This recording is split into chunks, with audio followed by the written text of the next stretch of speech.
Hi, good afternoon, good evening, and welcome to BizTech's Aha, the coaching show. Now, this show is all about coaching and is produced in partnership with Corporate Coach Academy. Our conversation today focuses on improving organizational competitiveness through coaching.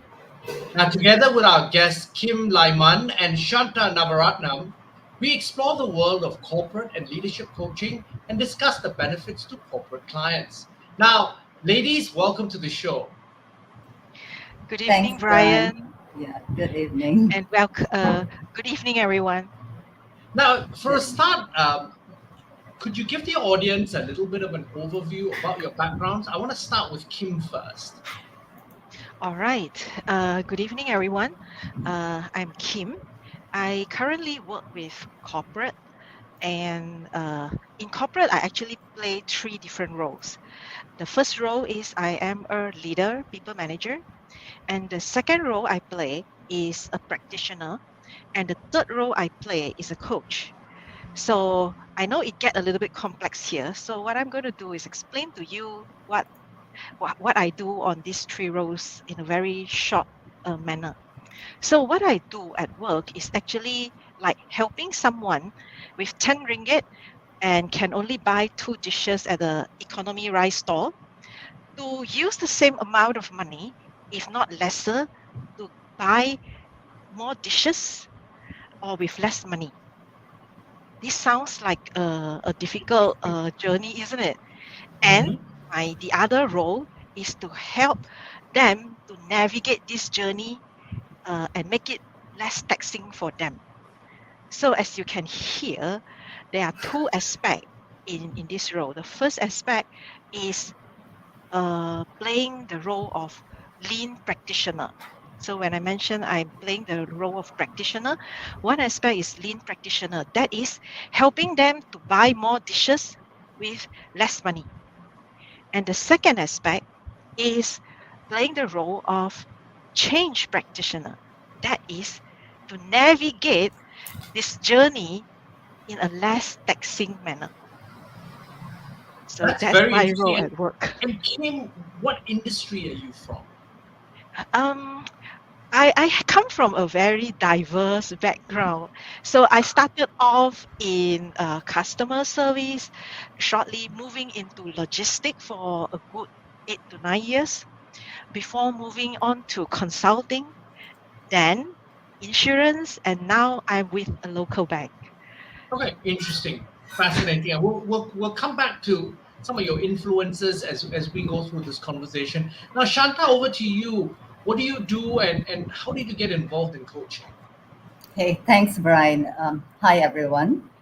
So I am a executive and leadership coach, and on top of that, I'm also a finance professional. So I started my career in finance. I've worked with the Big Four, and then I've gone out to work in different organizations. So I've had the opportunity to work in different countries as well. So what it has given me is exposure to different cultures in different countries, and I find that that actually helps me with my coaching. So how did I move from finance to coaching? Right, uh, that was in 2017. I was at a crossroad, and I was actually wondering what I wanted to do next. I was at that time working in the UK. It was time to come back to Malaysia, and someone told me, hey, why don't you explore this with a coach? So I went and I was, Googling up coaching, and I saw this pop up advertisement, and I thought, why don't I go and give this a shot? I went for a preview and I thought, hey, this is what I really want. This is what I've always been looking for. And so I went straight away. I signed up for coaching, and I've been a coach ever since. So currently, I'm doing both coaching as well as my finance role.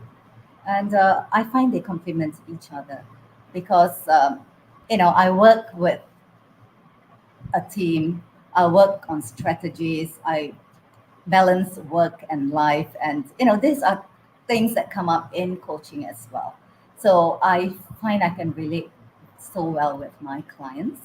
I'm careful not to put my own experience onto them, of course, but, I find that it helps. And at work in my finance role, I find that my coaching skills actually help me as well. When I'm in a meeting, I want to challenge somebody to be able to challenge in the right way, to ask questions, get people thinking.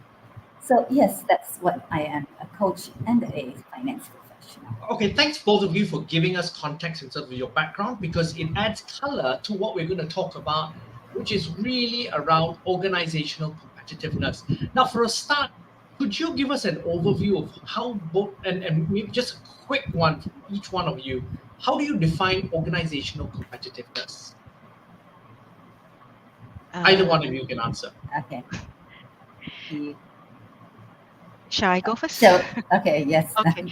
All right. So, as a lean practitioner, um, what I see normally in a competitive organization are they are able to place themselves in a very strategic position, and they can run the business and transform the business at the same time. So meaning that they doesn't run out of time, they remain relevant, and they remain the market leader. To me, that is a competitive organization. So to mention a few examples, I'm not doing advertisement here, but a few examples that we are can relate and common with us, mostly in technology space, is the brand like Microsoft. It exists more than 2 decades ago. It keeps evolving based on our way of life and remain relevant, right?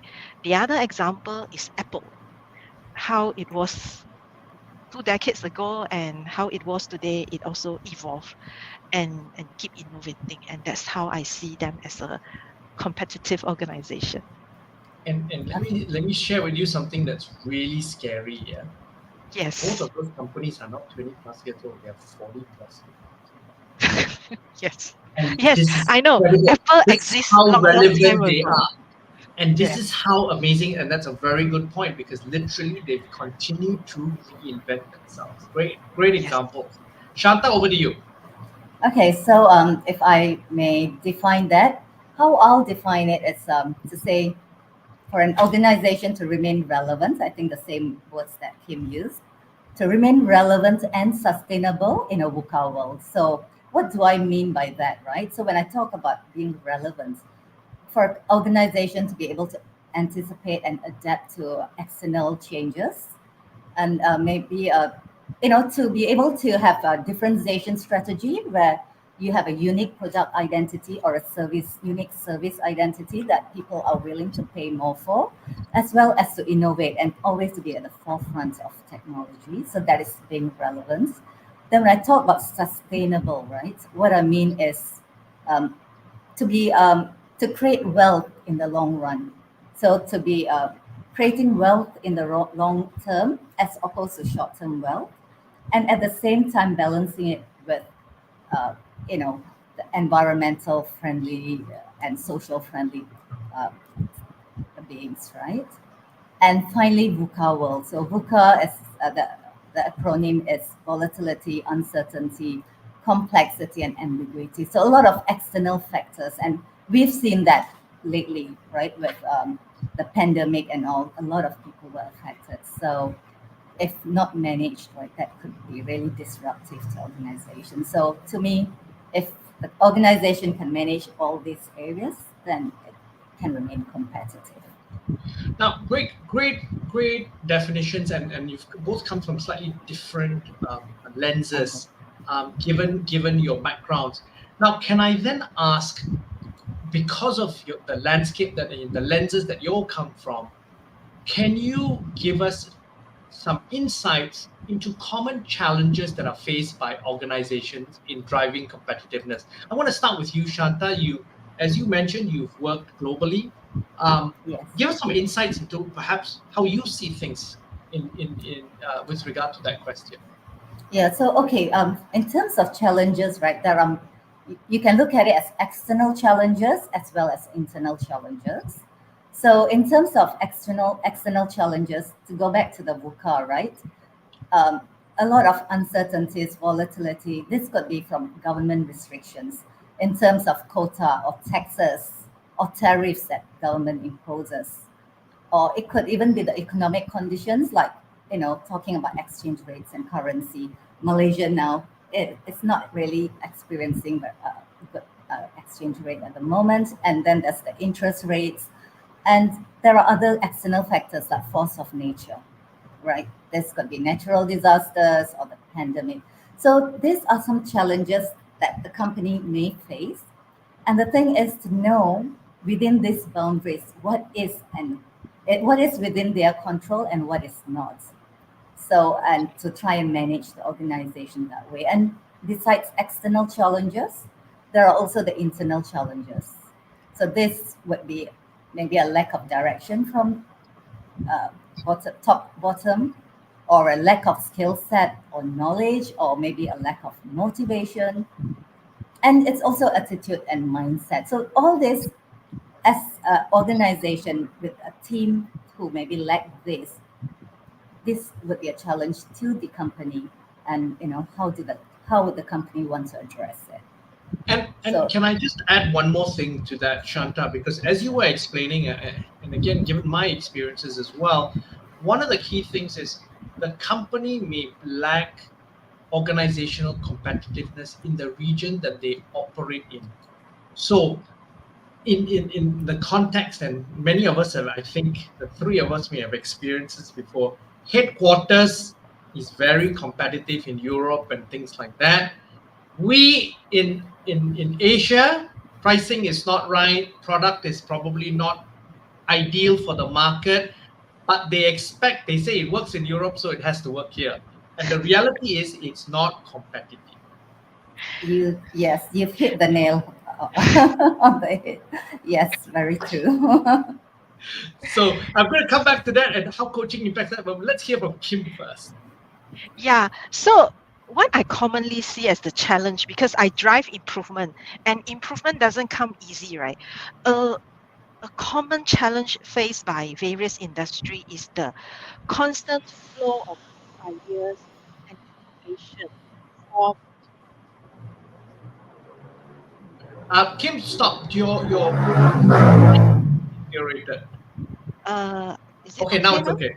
Okay. Yes. Yes, Yeah. please. So the constant challenge that I see is that the flow of new ideas for innovation from the staff, from the ground. And that is something I find company or organizations struggle to get. And another one is um, people's capability in building and retaining it. So um, I've seen a lot of organizations spend a lot of money or resources training their employee. However, the sad reality is the worldwide statistics since the 1950s until today, the success rate of transformation project is sadly seated at around 33%. So to have the skill and be able to practice it and bring results is the common challenge for more than I don't know how many decades from the 50s until today. And and which leads to my next question. In Yes. our case, then, Mhm. how can coaching improve outcomes? Mm. I have a lot of stories to share Okay, with. Kim, go ahead. We Yes. let you go first this time. Go ahead. Okay, so what the first story I wanted to share is on the challenge of getting ideas. So I share with you one of my observation in my project that have to guide uh, teams so that they can be self-innovate and improve on to meet the business goal. So before the exercise, the common observation is people are so scared to voice their idea. It's not that the people have no idea. The people will have a lot of idea during lunch at the cafe, during chit chat session. It just doesn't surface to the front when it needs to bring on to action. And when you ask them on the official channel why you do things this way, most likely you get two answers. One is because my boss said so, or the next one is because it has been the way like this for the last don't know how many years. And that drive, frustration, and overwhelming in the middle management team. As a team leader, as a department manager, they feel very tired because all the ideas has to come from them. They feel like their battery run dry every half a day. Not every day, it's every half a day. And it was like, it's driving me down. And it is very counterproductive for those performers because they said, if I contribute ideas, then I will be loaded with the work. And then to a point, it is beyond my capacity and I then become a non-performer. While the rest of the team member, they say they don't know, no idea, they don't need to do anything. So then people don't want Actually, to that's a share. very good point. That happens a lot. Yes. And So that's happened to me before in a job before. Everyone else is free and I'm busy because I gave the Okay. idea and I'm executing, and then the boss can load more and more and more and more things. yes. And eventually how to say, the productive performer burn out and then they give up and they leave the team. And it Yeah. become a lose-lose situation. So I fast forward, right? Uh to applying coaching. It takes a journey of a period of 4 months to see results because first is that we engage with leaders that are willing to experiment. First, of course, I engage with this frontline team leader, understanding their frustration and invite them to talk to the people about their frustration, their needs, and their motivation. So then all this like, oh, why I keep quiet is because I feel being penalized just because I am productive or I am a performer. That shouldn't be the way. And from here, we are able to know what is the underlying motivation and needs behind. A lot of time, leaders like to assume, pay them and they will do anything. But in actual fact, we found out that it is the recognition from the leader and sense of satisfaction where the team accomplished something that really makes everyone's life less miserable. I put it this way, because it's not really boosted, but less miserable. It makes everyone happy that they are really Again, your for. audio is deteriorated. How about now? Okay, good again. Okay, I think so when their life become less miserable, they are more willing to participate. So we through this kind of discussion, so setting through coaching setting, applying some three major, I would say, coaching core competency. Number one, building presence, being present at the moment. Number two, active listening. Listen to what is said, what is unsaid. Unsaid inclusive their body language, their frustration, their needs, their emotion, and acknowledge that during the conversation. And then the third one is cultivate growth and learning within the team. They feel more comfortable to experiment. And when we do this cycle after cycle, so the first time we problem solve and get ideas from them. After that, as a leader, we work with them throughout the implementation, not like throw the solution, okay, go implement. And then they feel like, oh, you left me alone, hanging dry. So work with them. After that, it doesn't end. Reflect with them. How is the outcome? Whether you get your desired result or not, where they want to improve on. And then after a few cycles, they see some improvement and they are happy to take it on with the other team members. And after 4 months, I see the ripple effect. And yes, the team leader now can be liberated from firefighting to proactive planning and negotiation for the betterment of the team. Now, Kim, I want to ask you, that's a very interesting example. There was also a fixed timeline. I want to ask you in terms of for you to go through that journey with the coachee, and I'm Mhm. assuming the team leader was the coachee Yes, in this yes. case. Were there other team members that you involved in that 4 month period as well? Yes. So my coaching, right, it happens one on one and also one person with the team. So I coach the leader and I also partner with the leader to coach the team in team problem solving as well. So then the leader can slowly take over my role as the team coach. So then the leader can be independent in guiding the team.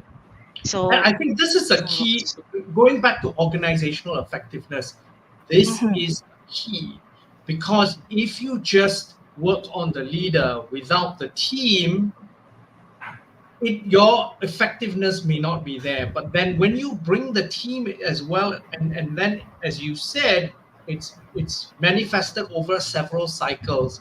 The Yes. moment you can show some improvement, there is a baseline that they can work from.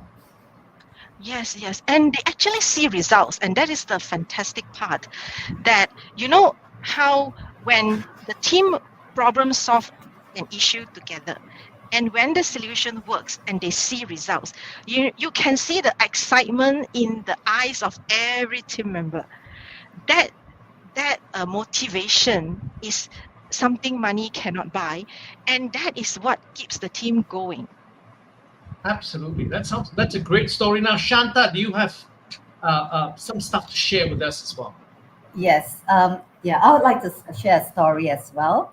So, earlier I talked about creating a wealth, right? So, I'm going to be talking about profitability of a company. Okay. And I'm talking about a company, and to give it some context, I'm in one of the employees of that company. So here I am, informal coach, because normally I coach people from other companies. So here I'm informally coaching people within the organization, right? So you're an So internal coach as a uh, leader. I I am an internal finance professional, but I'm using my coaching skills to Okay, try and come to the bottom of our profitability issue, sure. right? So, so we, this company, I think the target is, yes, we want to be profitable. We have our 3 year plan, our 5 year plan, and we want to profit all the way, right? But in actual fact, we were not really doing that well. Okay, so this is the discussion that I had. So here it's a discussion with the management team to understand where do they want to be, and they were very clear. They had that clarity. We want to be profitable, right? So then the next question is, where are we now? So yes, obviously we were not doing well, not as well as we'd like to. So there is a gap. So what's the gap? So these are some coaching questions that I was able to use, right? To get them to get clarity on where they want to be and where they were now, and then to identify the gap. So we looked at, okay, what is the gap? And So Shanta, can I just be a sure. little bit rude, stop you at the moment, and ask you what is the context of this and the timeline? So, was this done in an offsite event session, or was this done as part of day-to-day operations? This is as part of day-to-day operations. So Okay, this is during management meetings, during our strategic plan, and so it happened.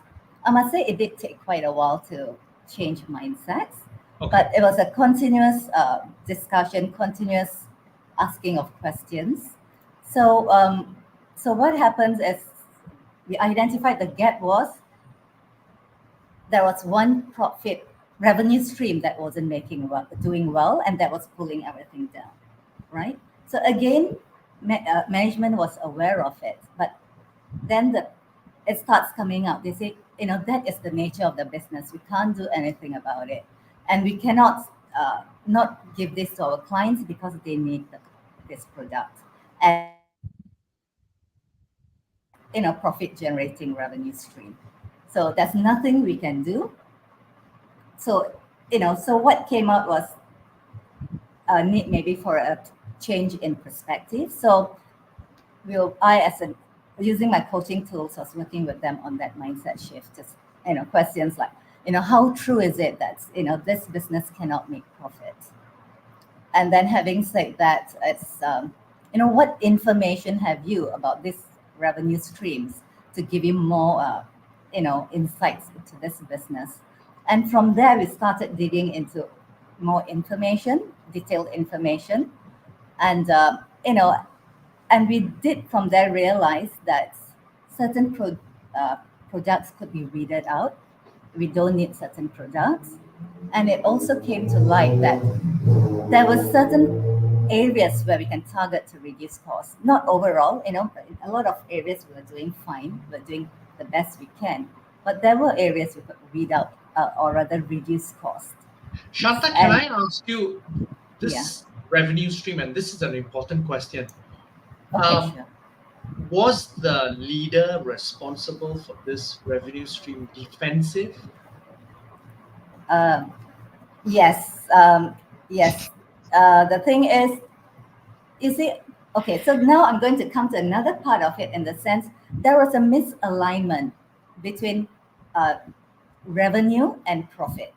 So the person in charge of this revenue stream, the salesperson, he was out to maximize his revenue and he was Because taking that in was all the, that's also what he was tied to from a bonus and incentives, right? yes, you're right.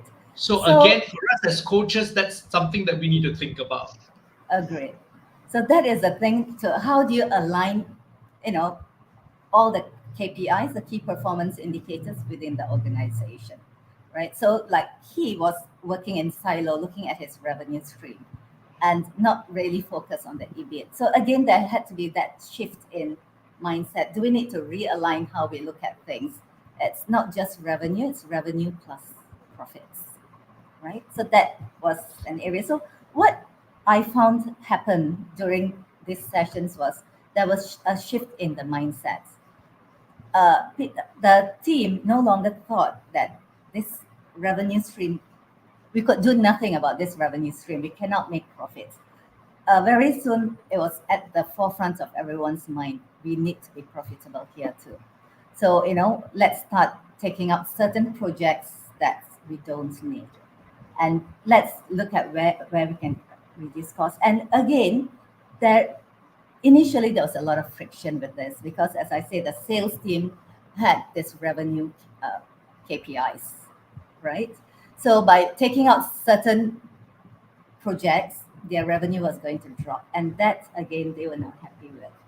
So it's about working on that mindset to align as well. So Then you, in order to get yeah, them back on board, again, it's about also re-looking at their compensation plans or incentive schemes. Was that done as well? Because then you get yes, everyone on the same page.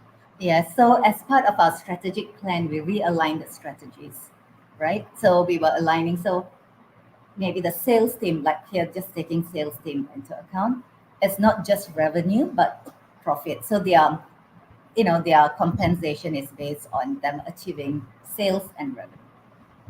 I mean sales and EBIT or And profits. EBITDA, yeah.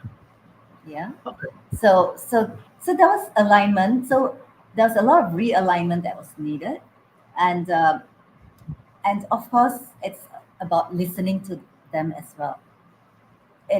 If you had taken that harsh approach, I guess will get a lot more defensive. So it's about listening to their story and looking at it from their through their eyes. Why do they resist certain things? And getting them to realign with the rest of the company. So yeah, so that was a challenge. I mean, it didn't take 1 or 2 months. It took a long while for them to finally say yes, we agree. We need to do things differently, and then change how it's done. And I think the biggest change is that mindset. I do see that mindset shift now, right? And this is where coaching really can help, isn't it? I mean, whether it's someone who's empowered or trained internally or bringing an external coach, this is where coaching is so important in terms of changing mindsets, or perhaps really around just improving mindsets, just their ability to, when I say this, just to be actually more receptive to listening. Yes. Yes. And and we underestimate listening. I think a lot of times for us, I mean, maybe for both of you as coaches, you understand the value of it, but for normal corporate folks, I think for senior folks, they underestimate the value of listening to their people or their peers, or I mean, the bosses, they have no choice, they have to listen to them. But to their peers or to their subordinates, I think the listening culture is something that coaching can help develop as well, which then will feed into organizational competitiveness. Because, as you said, with both of you use both your example, the feedback loop gets more effective when they're actually listening. Yes. You know, Yes. Very true. now this has been a really fascinating conversation, and we've gone through half an hour really, really, really quickly. It's been Time fascinating. flies. Time flies when you're having fun, and you've been giving great examples. Before we leave, can I ask each of you to give your final thoughts around organizational competitiveness, and why coaching really can make an impact? And particularly if you could, given both of your diverse backgrounds, how that impacts leadership and how that impacts perhaps even mid-level or more junior people. And I want to start with Shanta first this time. Okay. So, if coaching, basically what we are doing is we are taking a mirror and holding it to people. It's like, and a lot of times people don't look in the mirror. So we are showing it to them and we're reflecting back to them what they may not see. So it's that blind spots, right? So a lot of times when we are talking to our clients, and we talk about leadership in organization too, there could be this some of these leaders who are really autocratic. They will just want they want things done their way. They're not listening to the people on the shop floor. And at the end of the day, it's about showing them how does this look like to the people on the shop floor, right? So it's holding that mirror, and then it's getting them to wear a different hat. So for them to be stepping outside of where they are, to look at how they are behaving, because they may not really realize how they're behaving. So to see how they're behaving, and then to also maybe see it from the perspective of their staff and their staff and their team members, right? And Thank- Sorry, go ahead. yeah, I was saying, and a lot of times they do. You could see that light bulb going on for them, right? When they start seeing it from another perspective. So this is about shifting perspective, and this is where coaching can help to shift perspective. It's about listening to what they say, reflect back to them what exactly they are saying, use their words, and they may even sometimes be taken aback with some of the words they are using, right? And let them see and let them put on the caps. Okay, if you were your staff, right? How would you handle such a command coming your way, for example, right? So yeah, so that is Thank- that is one small bit of coaching. That's a lot more. Thanks a lot, Shanta. Kim, final thoughts from you? Yeah, so a lot of time, I mean, we see coaching brings about monetary value or tangible impact onto improvement and transformation. But what I wanted to emphasize here is that the softer part in organization, like conflict resolution, not only within the organization, sometimes with customer, with vendor, with other stakeholder, is also very, very, how to say, beneficial when you apply coaching into it. I see that conflict is something people want to avoid at all costs, Yes. because people like, the smooth sailing and happy harmony environment. And people normally will associate conflict with damage, distrust, disengagement. So I have seen with my own eyes that when coaching applied right, every conflict is strengthening the rapport of two parties or more, because they face the problem and not face the individual or team. They collaborate to address the issue and overcome something together. So they use the issue as the platform to build comradeship, which I think is wonderful. And that value is intangible and also invaluable. Kim, thank you very much for that. And Shanta and Kim, it's been great having you on the show. Now, just stay here. We're going to then open this session out for a Q&A to some of the audience. What you need to do is just go to www.biztech.asia or our YouTube channel or our social media platforms on LinkedIn and Facebook. Ask a question. It's an interesting question, somebody will send you a link and then you can come on this show, which is live at the moment. We have one person that's already on. Her name is April, and I'm going to be bringing her in shortly. Hi, April. Hello. How are you? Hello everyone. Hi, April. Now, Yeah. April, lovely smile at 9:30 at night. That's always good energy. We love this. Now, April, what questions do you have for Kim and Shanta? And maybe perhaps before that, give us a little bit about your background. What do you do?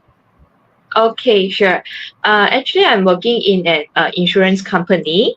I'm actually from a project manager to a scrum master, which Okay. I feel like this topic is totally very relevant to my current job. Is because as a scrum master, most of the time you need to be an observer, and then when there is like something issue happens, and actually you instead of you have to because the objective to for the agile scrum master, right, actually is to form a self managing team. So instead to tell the team what to do, actually you need to guide the team to come out an idea or come out like what they will do to solve the issue. So I think at this point, like coaching skill or something like this is very important for me to pick up, is because like ask the relevant question and also ask the right questions. Yes. So maybe my questions to Kim and Shanta, when you dealing with the team or so like we have so many head to wear. You sometimes you need to be a teacher, sometimes you need to be a mentor, sometimes you need to be a coach. So how do you know like what kind of questions you should do, and then in order to guide the team to be like committed, and also like they're willing to share with you and open with you the problems, and also you can guide them to a solutions maybe. So is there like a proper structure way to do it, or actually like what are the important points? Thank you, April. Good question. Very relevant. Okay. So Kim, is that? You want to go first or I go first? Whoever. Okay. Kim, you want to go first? Go ahead. Okay, I have a structure that I have been practicing. It's a quadrant, right?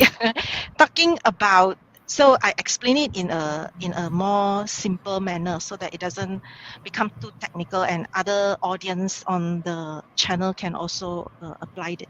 So when is the right time to apply coaching at work, and when is the right time to apply some other method at work?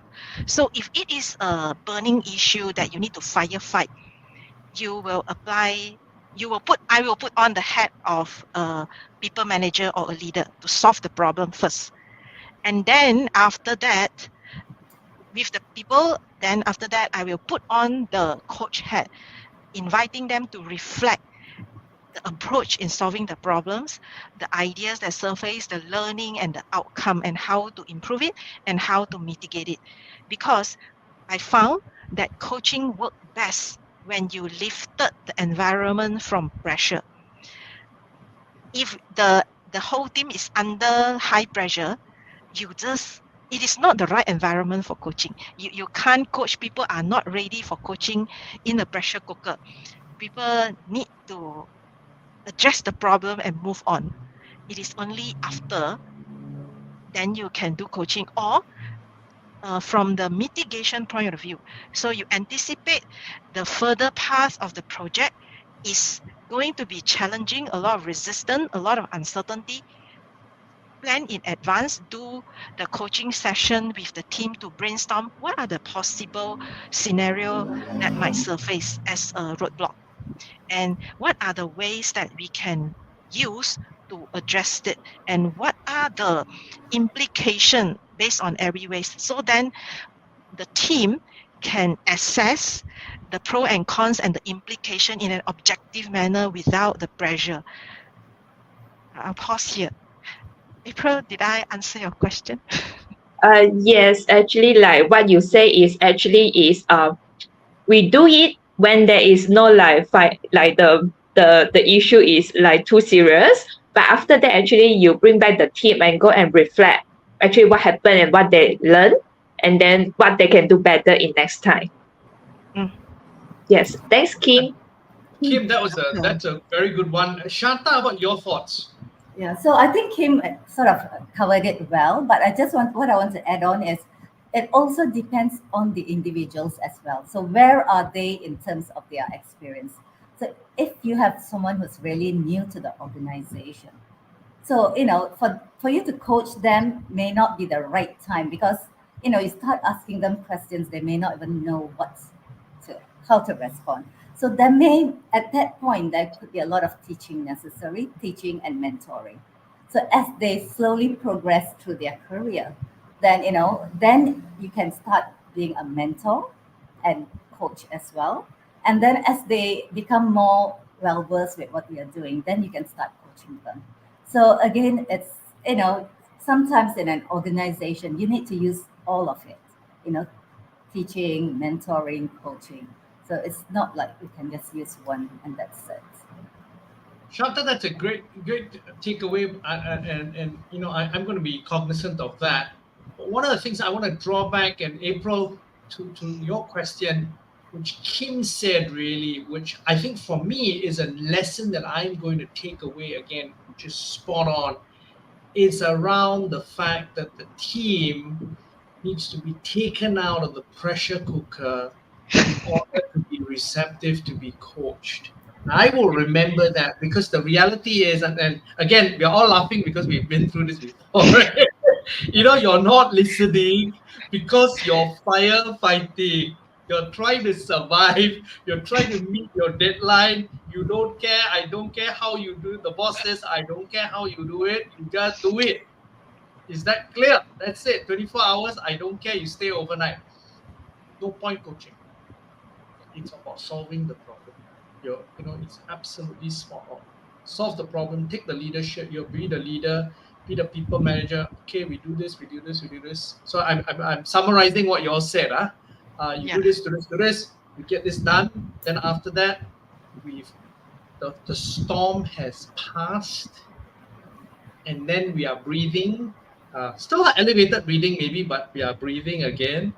And then we can say, hey, like April said, we're going to bring them back, and then we think about it. Hey, okay, how could we do this better? And then the real coaching then starts. I think that's a great question, April. Thank you so much for asking that question.